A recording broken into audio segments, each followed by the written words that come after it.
Put your red shirt on and a brown coat too. Everybody's joining the crew. We got just one ring, let we rule them all. Hope you'll remember your call.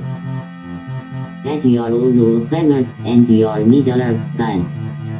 A sonic screwdriver or a sword +1. Use Valerian steel if it will get you to come. To the pit, tank. To the pit, tank. The Rocky Mountain pit, tank.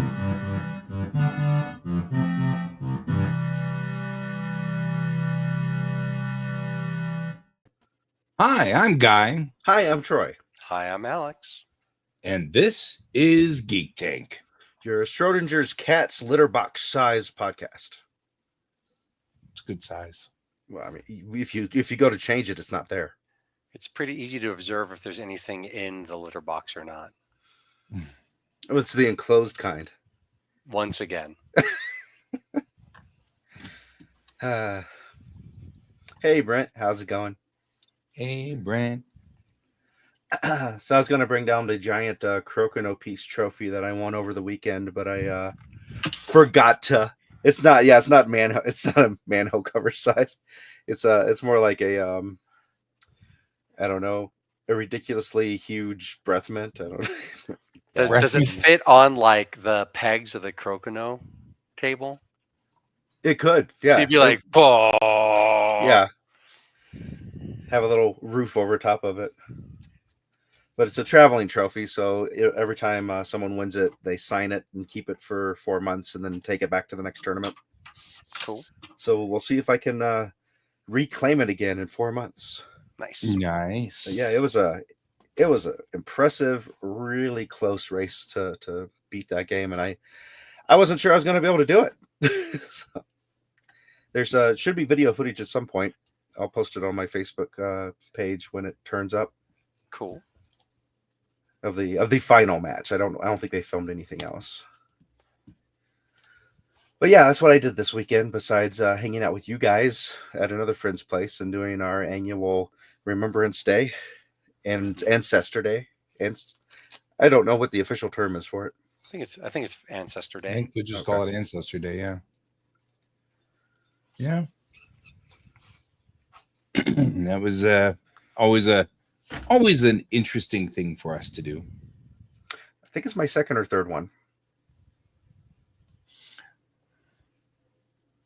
I don't remember doing it a whole lot. So I'm not sure, not having a spokesperson here to talk about when it was originated. Right. Yeah, my understanding is that it was originated as Ancestor Day because the principals who decided to create it, both of their fathers passed away the same year. Mm-hmm. That's correct. And so they wanted to kind of do a remembrance. And I think the birthdays of the fathers were like close together or something, and that's why like the that. specific day was chosen. Yeah. So it's yeah, this time I definitely had forgotten. Yeah, I think I've only been twice, because otherwise I would have remembered better what I was supposed to bring. But you're supposed to bring a food or beverage that reminds you of the ancestor that you're remembering. The ancestor in question. So had I been thinking it through, I would have brought coffee and donuts. Right? So, yeah. Right. What else would there? Coconut shrimp would be the other thing, but that's kind of a pain to have to bring. So it'd probably be something more like what was it? I can't remember what her favorite cake was now. It's either German chocolate or pineapple upside down cake. Pineapple upside down cake. Definitely a thing. Anyway, let's see. Not to delve too much into the political side of things, but I heard that Tesla cars are being vandalized, as are car dealerships, Tesla car dealerships. Well, that's kind of a bummer. Well, it's definitely not something against electric cars. It's not. But it also, there's not a lot of connection between. I mean, there's some connection between Tesla and Musk, but yeah. Yeah, People are angry. They're striking out. Yep. Yeah, and yeah. I just keep thinking that, in an alternate timeline, I had enough money to buy a Tesla when they first came out and would have been interested in having one, and would have been really annoyed if someone, destroyed my Tesla, Right. especially since I'm not politically aligned toward that. And there's nothing you can do once you have a vehicle. It's not like, well, I don't like the guy who owned this, so I'm just going to give my vehicle away and go buy another. I'm gonna go out on a limb and say that $100,000 anybody that, especially like in the early days, and I guess with the Cybertruck, anybody who has bought a Tesla, an early adopter of the Tesla vehicle or an early adopter of the Cybertruck, they've got enough money that they can get the fuck rid of it if they want to. I don't know. The Model 3s were pretty cheap for a while there. I mean, like, honestly, that's not early adoption. Even then, that was still only 35, which would have been the same as the Leaf. So how many years was Tesla operating when the Model 3 came out? They'd been going for a few years by then. But it's just one of those things. Because I remember looking at the Model 3 and thinking about, it's coming down in price enough that I could probably afford it now. And well, if the city actually gave a decent what's it called, tax incentive. Tesla was in operation for 14 years and the Model 3 began production. That's correct. So I wouldn't call that early adoption. That's what I'm saying, Alex. Yeah.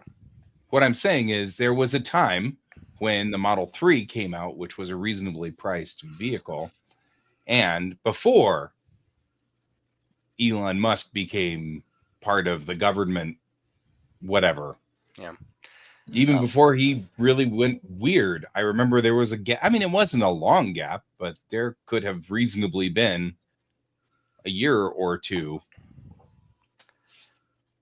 So that's all I was saying. Here's the last thing I'm going to say about this, and that is, he has always been a racist slaver baby. Okay. And he treats his workers like shit. So I know you can sit there and say death of the author and like, oh, well, I can still like the car. And it's like, and then you're giving your money to that guy. So I can see where they're. I'm not even saying any of that. What I'm saying is there was a time between the time when the cars were ridiculously expensive and the time when Elon Musk was publicly, obviously not a very positive human being. There was a gap of which you could have gotten a relatively cheap Tesla and not known about what was going on with Elon Musk. That's all I was saying. Right. You're just saying the same thing. And I'm saying that it was easy to see that Elon Musk was always a piece of shit.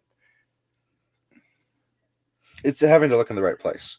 I was definitely in the right place, because there was a time when I actually thought Elon Musk was pretty cool. Yes, there was a duration of time, and then I started to learn more about him, and then I was like, eh. And this is what I would chalk this up to white person privilege, because probably I thought he was okay, and then the more I learned about him, the more I realized I was wrong. Right. And it's one of those things of like, well, I guess I was getting the wrong information and not I wasn't really looking, to be fair, too. So it's and I'm not even disagreeing with that. I'm totally saying I totally get that. That makes absolute sense. I just, I mean, there's a point where before he came out in 100% favor of what he was doing with the politics, that Tara was considering getting an electric car, and that was one of the ones that was in the list of the multiple electric cars that she was considering. And then, as of course it became more apparent, she's like, nope, and check the box. I would like to say Cassandra Peterson, the actress that plays Elvira, gave away her Tesla to NPR. Donated it to them because she was like, I'm not going to drive this anymore. She at first she had painted on the side of it, Elon sucks, and that. and then after a little bit, she's like, why am I even keeping this in my possession? It just got rid of it. Yeah, and I'm not disagreeing with you at all, Alex. I completely agree. I'm just saying that, and Troy just kind of pointed it out, and I think that's probably true. There was a duration of time where I had no idea, and it probably was indeed privilege. But on the same token, if I had somehow gotten that car, I'd be on the hook for it. I don't think I could get rid of it at this point. It'd be one of those, it just seems like one of the, I don't know. I completely agree with the concept and the thought process of what you're going for. I just, I feel like there are people out there who probably just had no clue until after they were in. And then once they're in, they're kind of stuck. I couldn't, if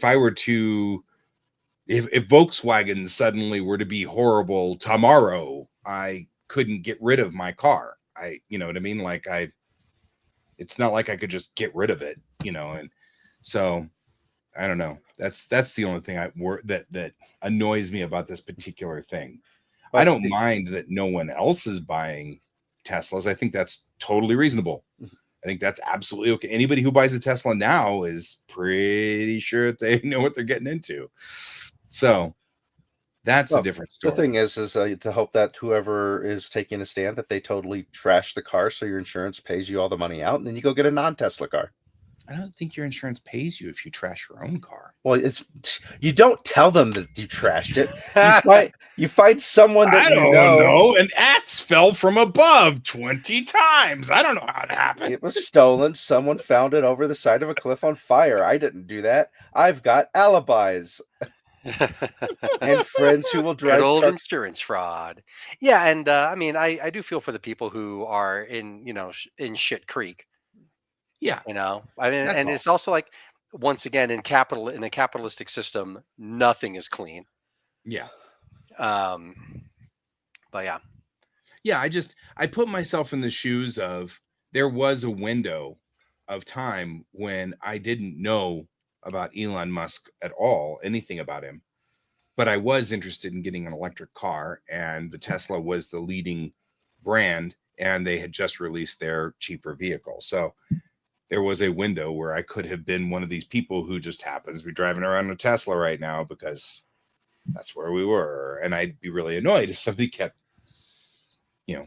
saying I was supporting that political alignment, and I just couldn't get out of it. Right.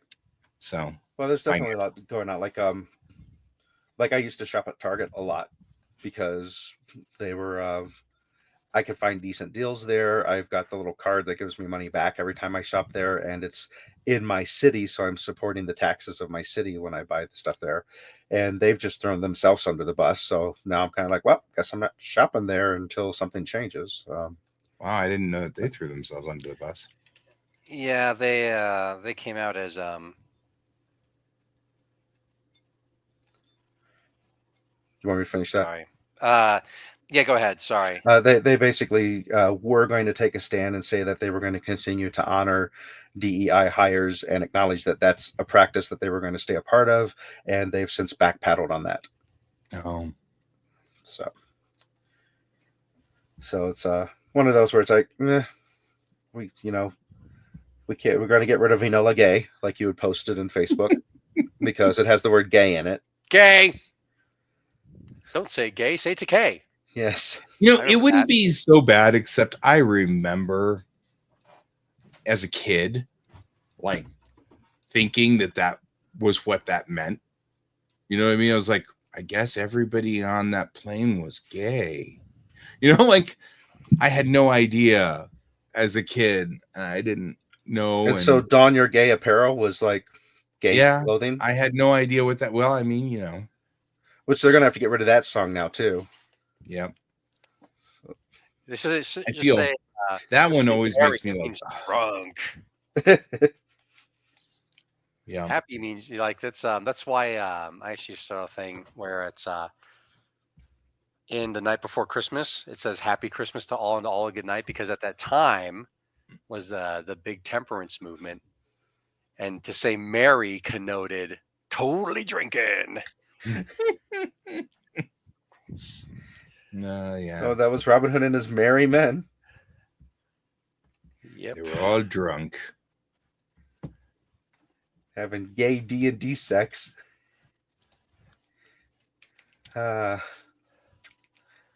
Yeah. It also kind of makes me like, I don't know. All of that just kind of,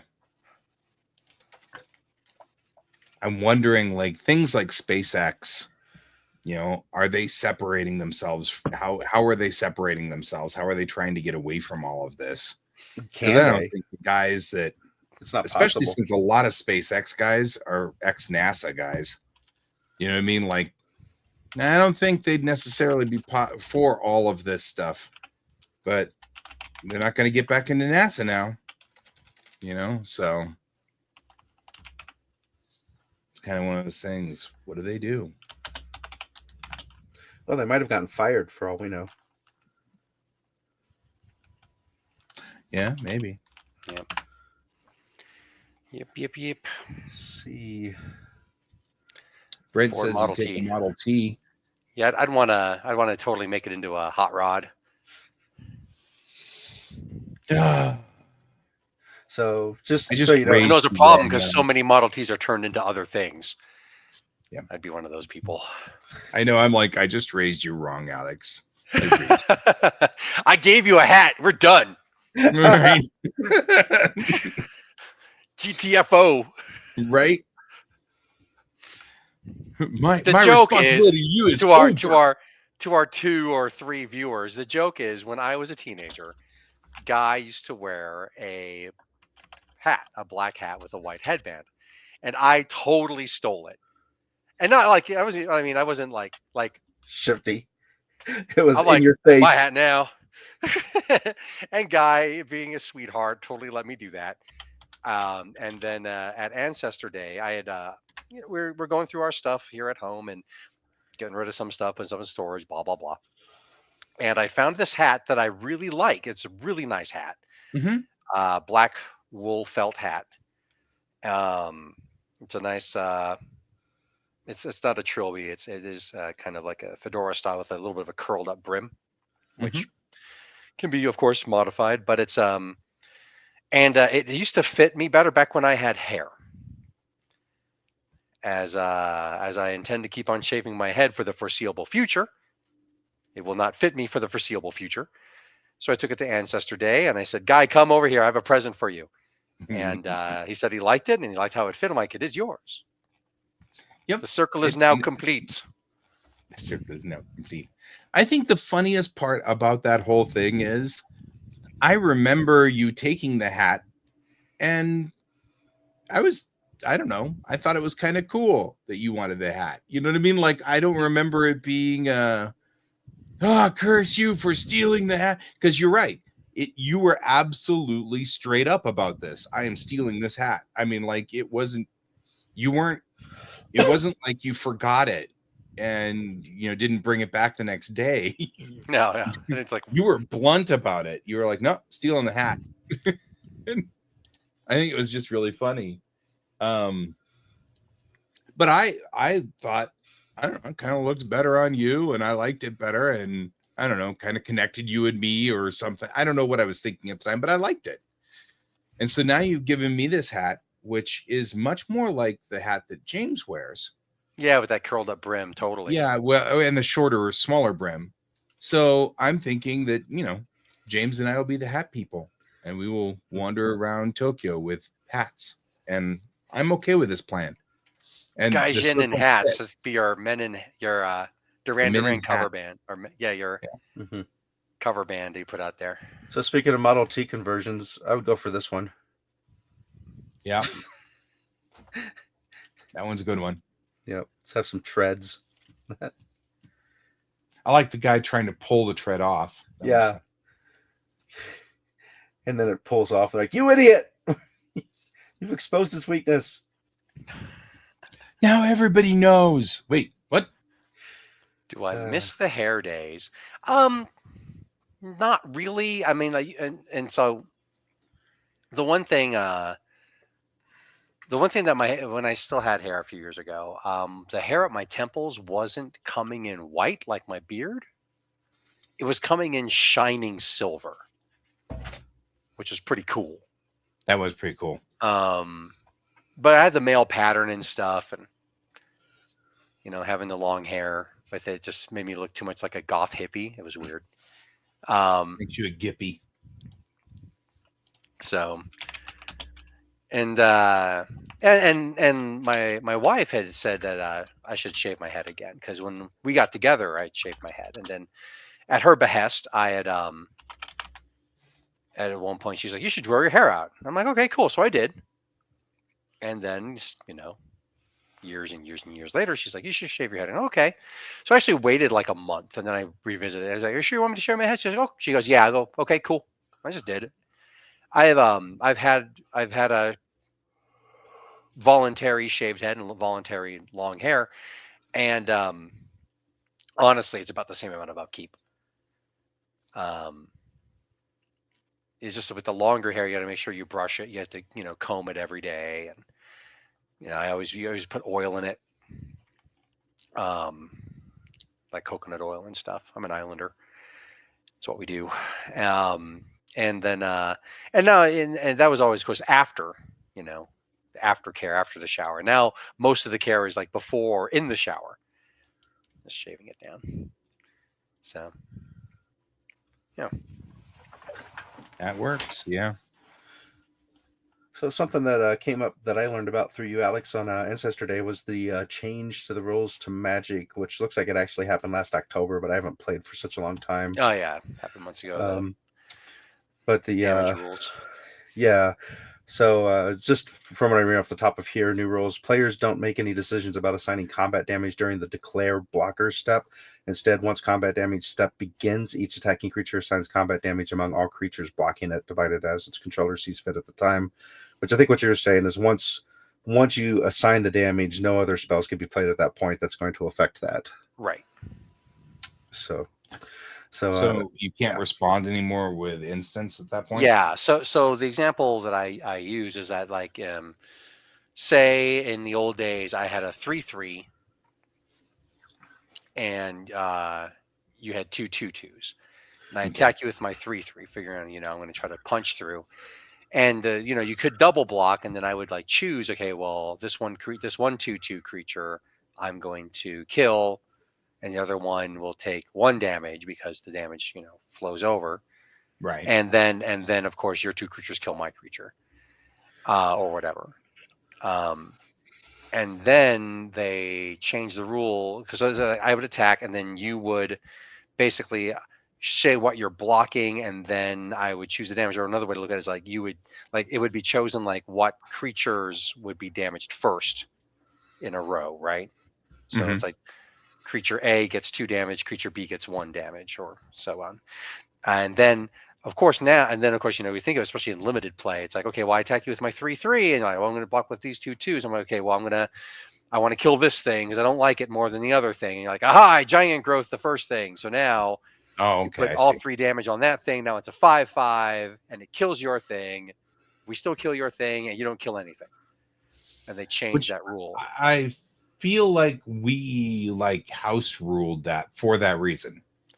I feel like, because that I remember that being that was what you were, like. Well, we didn't that. Combat tricks are generally not very good cards to have in your deck. Yeah. And so if you have a lot of different combat tricks or and such, it's like, so they changed it. And the reason they changed it that I read was that, it feels bad. You attack with your 1 thing, you expect to kill one of their things and lose your thing. And instead you lose your thing, they don't lose anything. It's like, wait a second.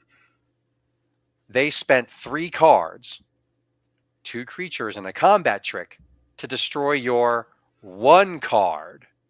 Right. That is card disadvantage. It's like, it still sort of fits, and I agree. Yeah. And so, I just thought it was like, if it feels bad, well, then I guess you're trying to teach people that combat tricks aren't that bad. So in the new rules under your example, the 3/3 assigns 2 points to creature A and 1 point to creature B. Both of those creatures have 2 toughness. You can't interrupt that assigning by playing the giant growth, or right? It's like once you've decided. So if I go, I'm attacking with a 3/3. Guy goes, I'm blocking with these 2 2s. that is the opportunity for responses. Okay. So it's but once So damage you has can't been wait done, until damage is assigned before it's been done, which I kind of understand too, because that way of looking at it was like the last vestiges of damage on the stack. Which, if you're fucking old like us, you remember damage on the stack. Damage on the and stack. how the weird shit you can do with it. And I kind of get that they're like, wait a second, this is still kind of damage on the stack. I'm like, okay. So does that mean you can't save a creature after the fact by playing Giant Growth? No. So yeah, exactly. So what would happen is I'd attack with my 3/3 guy, would block with his 2/2s, and then it would be like, okay, responses. Okay, well, I know you have a mad hate for this creature. I'm going to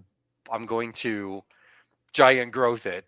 And then I would go, okay, well, I guess I assign my damage to the other creature that I don't have a mad hate for. Right. But then once the damage is assigned, it's going to have an effect and kill anything before you can play anything else. Yes. So what about the cards that stop creatures from dying that are an instant that are meant to be played as a creature hits 0 or more, or less health? I'm not sure. I would think that it would be like once, kind of like regeneration. Yeah. Like once the creature, I mean, you could play it as because regeneration, technically you actually do before the creature dies. Mm-hmm. So you would be like, okay, I'm going to regenerate the creature. Okay, well, now it takes lethal damage. Now it gets removed from combat. Now it taps. And so I could see like the same thing, but it makes like, I'm going to block with these two creatures. What are you going to do about it? Mm-hmm. No longer a little game, right? A little mini game. It becomes like, I attack with my 3/3. Well, I attack with my 2/2. Responses, Giant Growth. Yeah, no surprise. Yeah. Right. And my very first deck, which I've slapped together after learning how to play, was built around. It was a really stupid idea, but it worked occasionally. It was 4 Llanowar War Elves, 4 of the Elves of the Deep Shadow, Dark Rituals, blah blah blah. Just really fast, get creatures out and mana creatures like mana birds or Birds of Paradise, and 4 Giant Growths, and I had at that time 2 Berserks.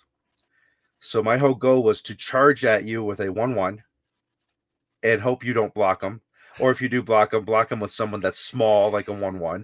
And then Giant Growth, Berserk, which then gives them trample and doubles the damage and all that stuff. So it's like all of a sudden my elf is on steroids and punching you in the face. So that trick would not work now. Nope. Interesting. Yeah, once blockers were declared, yes, you could still do it. Okay. But yeah, it's like not once you went to assign damage step. Okay, so you can still do stuff after blockers declared, but not assign damage. But not after the damage. No, but yeah, before you just choose what takes damage and what doesn't. Right. Well, talking about Magic cards, one of our sponsors actually sells Magic cards. What? I know. Because our sponsors are Kieran Games, Geek Way Homes, The Massage Wizard, and Your Mom. Yep. Kieran Games, Magic cards. One of our friends in our group actually was buying Magic cards out of the back of his trunk in a parking lot. I bought spaceships out of his trunk in our parking lot too. I keep thinking about that all the time. The illicit card, and he needs a trench coat with little spaceships duct taped to it. Yeah, one of the spaceships, kid. Yeah, I swear. Your mom sells Magic cards. So yeah. Well, so Magic is insane now. Yes. I keep thinking SpongeBob SquarePants, Secret Lair, yada yada. Wow. I'm going to share this real quick because I wanted to tell a quick story because it took me forever to find this picture, but I have found it now. So to the first statement we did before, you're going to have to actually put it up there because I'm not. I refuse. There we go. So Alex probably recognizes this car. Yeah. I like to tell people this story because it's a funny story, and that is I'm so old that this is a picture of the first car I ever drove. That's how old I am. And and it actually really is the first car that I ever drove because they needed to move it 100 feet in a parking lot. And I knew how to drive the T theoretically, and it was still running. So my buddy Aaron, his father, this is his father's T, and he said, just put it over in the parking space. But I was like 2 years out from my driver's license. So technically speaking, this was the first car I ever drove. Well, in a parking lot, it's not illegal because that wasn't on public property. Well, it's trespassing. Yep, it was trespassing. So that's a different thing altogether. But anyway, I just wanted to put that out there because it's funny that I still happen to have a picture of the car. And the car still exists. I actually saw it about 3 weeks ago. So this car still exists out there. It's a happy little car. So there you go. I just wanted to add that story because I think I always tell the kids that in my driving class that I'm so old. The first car I ever drove was a Model T. And it's not a lie. Yeah. So, yeah. And it was only like, it wasn't even really 100 feet. We had to put it in a parking space. It was in the, in the things, and except that that's a Model A, but okay. Obviously, it's a geek who plays Magic and not a. Does it count as a Victorian hatchback? Are they even right about that? Because that sounds weird. Yeah. That's just. I wonder if that's an actual. Wonder if that's. They should have made it a vehicle that you have to tap creatures to power. Maybe this was pre-vehicle time. I don't know. Card fail. Fake card fail. They should make a Pinto that explodes upon playing it. Yeah. Now, I like to talk about reskin goblin grenade. Yes. In class, I like to talk about the Pinto. That's a good example of trouble. The Pinto. So. See. Anyway, so I didn't mean to derail the whole thing. You always do that, you bastard. Yep. But I was looking for the picture, and it took a long time to find the picture. I found a picture of Alex too. Speaking of Alex, I need you to come over at some point in time and have you be part of my project that I'm doing. Okay. My video project for role playing. Okay. Because you're close, and I can have you come over and do the other part. Because step 1 was film a video and interview somebody. Well, I did that with Troy. Step 2 is film somebody different and edit them together. Okay. So I can't actually film Troy again. So I'm like, no, Alex is close. I'll just ask Troy Alex to come over. Funny hat and a mustache. Yes. Yep. And a bad accent. I did talk to that particular professor, and he was like, you're obviously very skilled at this. So if you want to just kind of go off script, I'm not going to worry too much. So maybe I would just have Troy come over with a funny hat and a mustache. Now, it'd be better to get, realistically, it'd be kind of good to. Well, your project concept makes sense if you actually interview everybody that's in the role-playing game. Yeah. Yeah. You can also interview Mariah too. So also a thing. Okay. Yeah. But I do anyway, I'm just putting that on your to-do list thing. So if you are available for sure, when do you need this hour? Relatively soon, like in the next couple of weeks. It's not like it needs to be by tomorrow, but the sooner the better. So I have to remember to also talk to you about dice and stuff. Yeah, because I think, I don't know. So I learned like 5 days ago what the difference is between a documentary and an ethnography. The documentary, you go into it with an idea of what you're going to shoot. The ethnography, you shoot a whole bunch of video and then go, oh, I didn't realize that was the thing. And you build your whole thing out of that, whatever it is. All right. And so Troy gave me some tasty bits to work with. Oh, yeah. So Oh my. hey, He had a camera. my relationship with Troy is none of your business. Clearly, it's none of Troy's business either, apparently. But you know, As long as I wore protection, I don't care. right? Just saying. I'm just Don't want to get you pregnant. exactly. See, all you're like, oh, was it a parking lot? Oh, it was okay because it was just a thing on it. I'm like private property. I'm like, come on, just been breaking the law while you were doing it. Yeah. Yeah. I went down and actually hung out with the aforementioned Aaron this last weekend. So that was kind of fun. Cool. Old blind guy dice sets. Oof. Must be big numbers. Bob's saying he only buys old Braille. That's what I was going to say. I got a 20. How do you know? Trust me. Bob's like, I've ridden in that Model T. Yeah. Like all of us have ridden in that Model T. I wasn't around at that time. Except for Troy. Yep. Yep. I was doing other adventures. I think the best part is that picture is a picture of the actual Model T. It's not just any random Model T, which is why I keep it, because I like that Model T. It's a part of my childhood. So cool. So are the aforementioned individuals involved there, which I'm going to go see at some point in the next couple of months too. Cool. So yeah, playing Diablo 4. I've been playing a lot of Unicorn Overlord. Unicorn Overlord. I know, it sounds like it just sounds awesome. It sounds like a kids metal band. It does.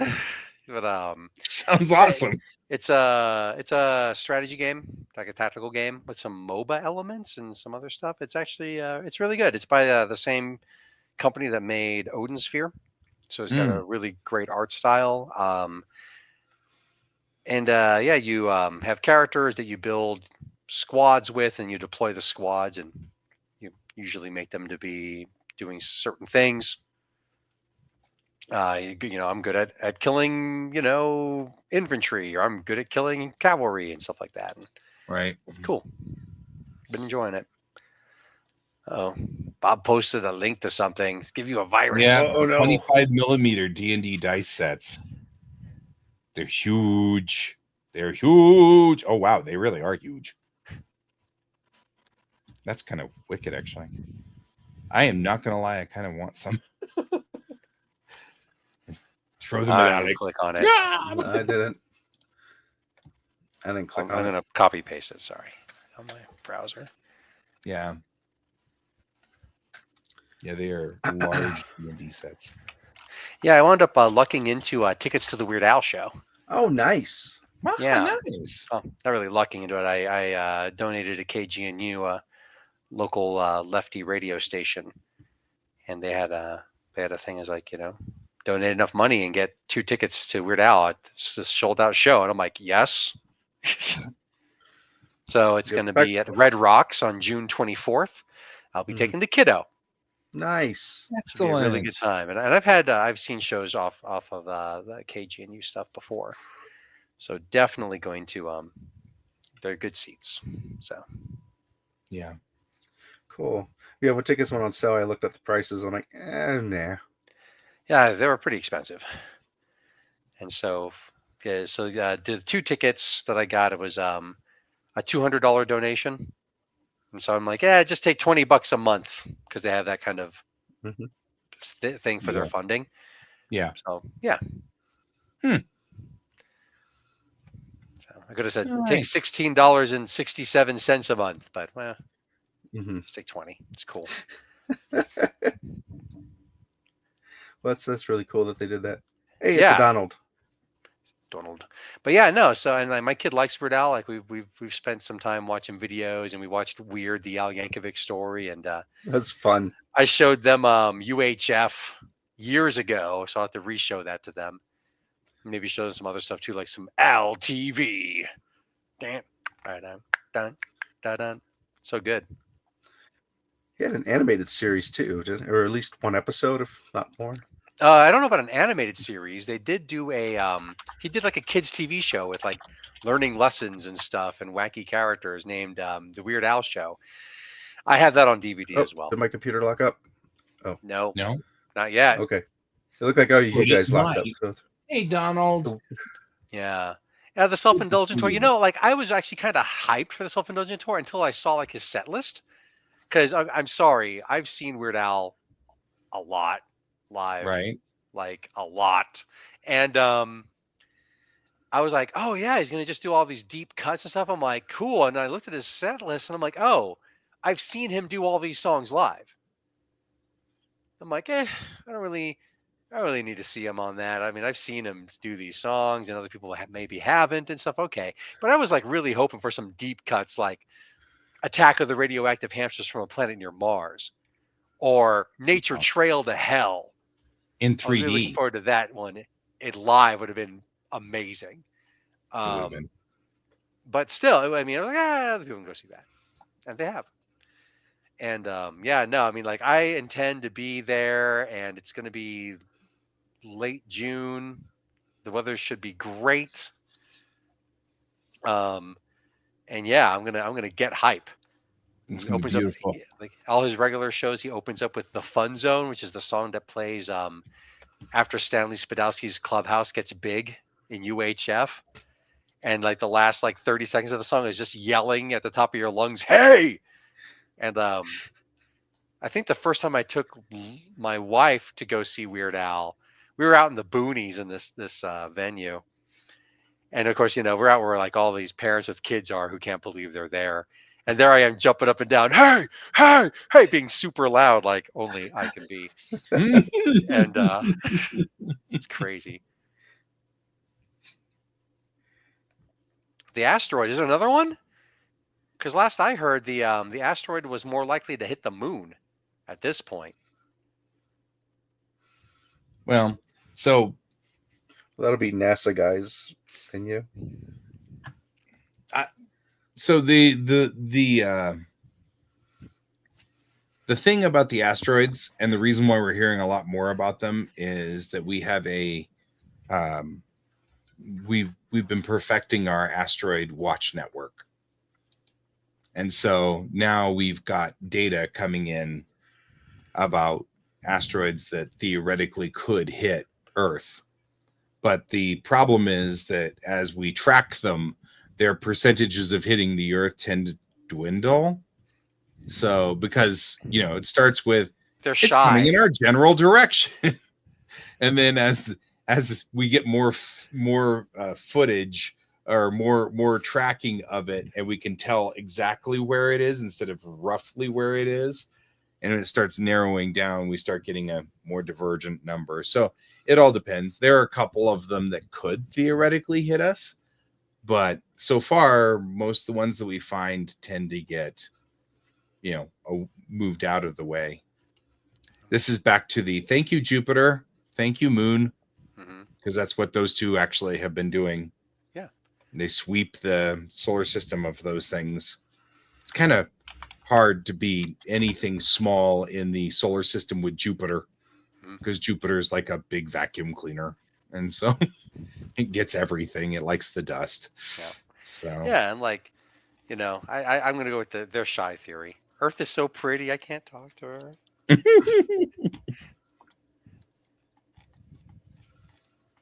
Yeah. That's not to say Donald's wrong. I'm just, you know, I thought I was wrong. what happened?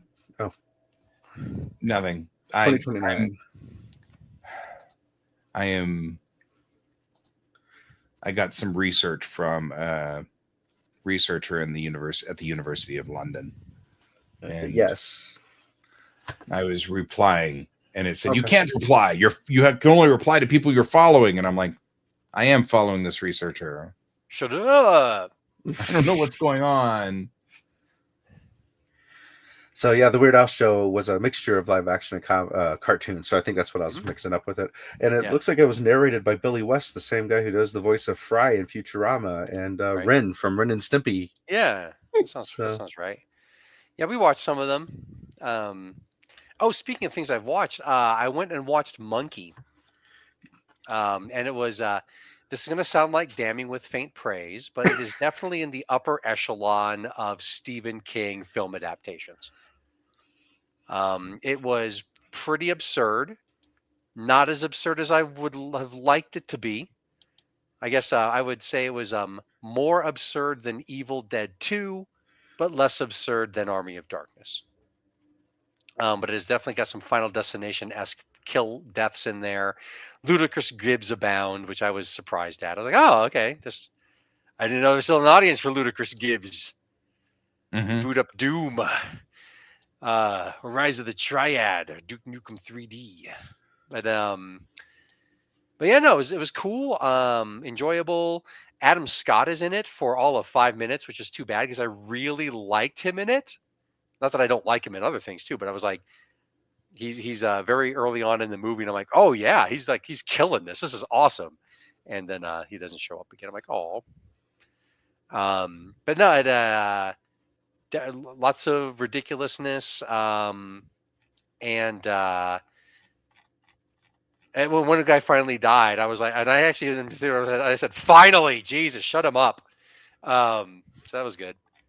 And then, but no, it turns out that I went for ridiculous kills and special effects, and wound up watching a movie that the monkey is a metaphor for generational trauma. Nice. Yeah, it's on my list to see for sure. Yeah, actually, it's on my list to see as well. It turns out they're making another Final Destination movie, which is what the trailer of Monkey reminded me of. And they did something for the trailer that I haven't seen, or if I had seen it, I've forgotten. They take just one scene of the movie, and it's clearly something that happens towards the beginning of the movie. It's only like a 2-minute scene setup of one of their classic deaths of a character getting killed. Okay. And that's all they show you for the trailer. That's cool. I like that. And I'm like, that's neat. They're showing you just probably the first throwaway death before the credits. That. So yeah, it's really nifty. Cool. And Bob says that it looks like they're making a Dark Tower series, like a television series. Animated for kids. I know they did a movie. I know they did that I didn't watch. And I know they did a comic book series that I read some of them. I was like, I don't. This is not for me. Yeah, I actually think I was actually wondering if I don't know if I actually have a copy of the book that he did just a few years ago. Well, of course, it's probably like 10 years ago now because I'm old. The Wind Through the Keyhole.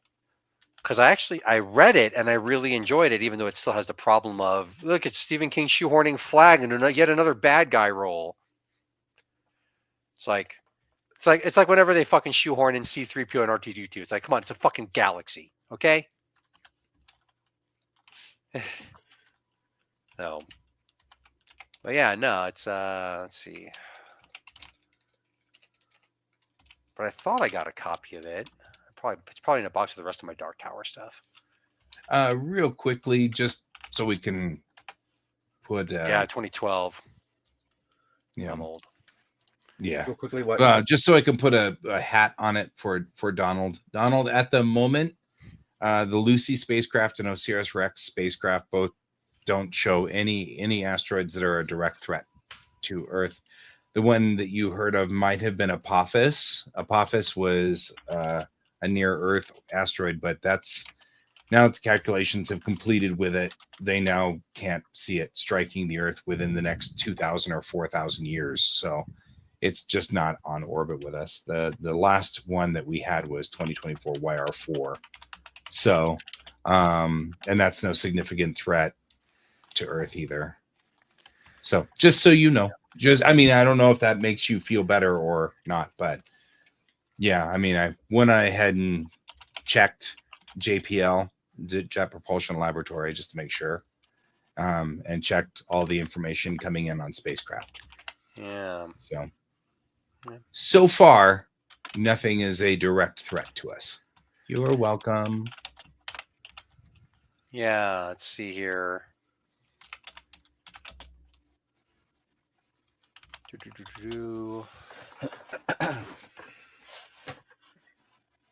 Okay, what is... Does look like there's one that's going to probably end up impacting on the far side of the moon, though. Yeah, Stephen King saw the Dark Tower series as a first draft, initially planning to rewrite it. However, after revising it, so he's trying to decide how much he can rewrite. Please stop. I read his. I bought his rewrite of the original book, The Gunslinger, and it was terrible. Just terrible. And it's like, dude, don't do it. So when they do the rewrites, they just change a whole lot. When he did, okay. We have 9:53. I'm going to try to keep this brief. Okay. So Stephen King, when he rewrote The Gunslinger, the first book in the Dark Tower series, he added, I want to say, it was like a 200-page book, and he added something like 90 pages. And what he added, he did so in order to bring it more in line with the later books in the series, like the last three, Right. Song of Susanna, Wolves of the Kala, and The Dark Tower. And he, like I said, he added like almost 1 page for every 3 or for every 2, and I was like, no, this is not good. I mean, I was talking to somebody, another fan, and they had actually like they'd given that version to their spouse to read. Their spouse had never read it, and I'm like, why would you do that to them? Like, this is clunky, it's slow, it doesn't flow correctly. It's like, oh well, it brings it more in line with the last books in the series. Okay, but what about the next 2 books in the series that it doesn't align with? One could even argue it doesn't really align with book 4, Wizard and Glass, or barely does. And so, but that's up to them. But yeah, no, it was just and then I also I forget who said it, which is ironic, but there's a quotation I have that is, the easiest way to make a fool of someone is to quote them. And in Stephen King's book on writing, which is about the craft of writing and how he approaches it, he says, never add, only cut. And then he added 90 pages. Maybe that's how we know it's not actually him. He's been replaced. I just think the way I think of it now is like, car accidents are a hell of a thing. So yeah, 2 minutes ish. Ta-da! Ta-da! Interesting. But yeah. And it says who's Mike Flanagan is working on the series. Who's that? The name sounds familiar. Look that guy up. I realized that I think when I was talking about some book, because I'd mentioned a friend giving me a book, and like in the first chapter, I realized it was Aliens. I forget what book I said it was of Stephen King's, but I think I realized. Tommyknockers. Yeah, I think the book I meant to say, was it Talisman? Are they also aliens? No. Okay, then it wasn't Talisman. Not Talisman. No. Okay. Talisman's really cool. But no, Tommyknockers is cool in its own way, but it's absolutely aliens. Like in the introduction, it's like, and this spacecraft totally crashes, and this other one crashed over there. I'm like, oh well. I read. So if you missed it was aliens, you missed it somehow. It's aliens. It's aliens. Not saying it's aliens, but it's aliens. It's aliens. So this guy, he wrote, directed, produced, and edited the horror films Absentia, Oculus, Hush Before I Wake, Ouija, Origin of Evil, Gerald's Game, and Doctor Sleep. Wrote, produced, and show ran a Netflix horror series, The Haunting of Hill House, Haunting of Bly Manor, Midnight Mass, Midnight Club, Fall House of Usher. I've heard good things about a couple of those. Yeah. Okay.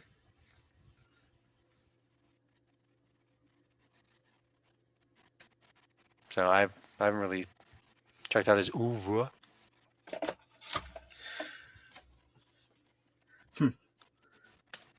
Well, cool. Sorry. No, I mean, I came into this not knowing what we were going to do. So, Yeah, we didn't even discuss it beforehand. I'd have to remind any of y'all, save it for the show, people. mm-hmm. There's it's actually one of those things where I've got a paper to write, and so I've been looking up things on ResearchGate, which is a place where scientists post their papers, and I just found 2 or 3, specifically 2 researchers out of the University of Tokyo, which is the first step in my grand scheme of contacting and communicating with researchers out of Todai. And so I would tell you all about it, but it involves hitting elementary school students with radar waves. No, actually. So my entire paper is all going to be about neurodivergence in Japanese culture. That's my focus. And I was going through here, looking through papers, and one of them by this guy that is out of Todai is this paper he wrote about micromillimeter radar waves on elementary school children to determine characteristics in neural pathways. And I'm like, you just stick a radar unit in the middle of an elementary school classroom and then turn it on and see what happened? Now I've got to read this. So it has nothing to do with my research, but I now have it. Like, I got to read this. So, like, well, that happened. So anyway. Oh, always man, this is fascinating to me. Sorry, I was reading about not the film itself, but like the intentions behind the film in the series, and I'm like, no. Yeah. No.